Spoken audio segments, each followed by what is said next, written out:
Dime un número del 1 al 9. El 4. El 4. ¿Prefieres el 3? No. ¿No era una pregunta? ¿Prefieres el 3?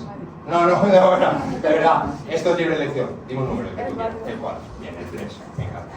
4. Lucía, dime un número del 1 al 9. 9. 9. 9. Muy bien. Neus. Dime un número del 1 al 9. 5. Muy bien. Y por ejemplo, vamos aquí a la butaca baratas. Caballero. ¿Eh? 2. Sí, es correcto. ¿Te estás fijando que yo tengo un bote de chicles a mi derecha? Son chicles usados. Y lo curioso de esto es que si yo tengo el número 4952, solo tengo que venirme aquí y fijaros aquí, mira, un papel. No hay nada, para los incrédulos. Un papel. Pero vamos, si vosotros decís 4952, personas distintas que no se conocen, y yo ya sé el número vuestro, sería fácil decir que vuestro número era el 495.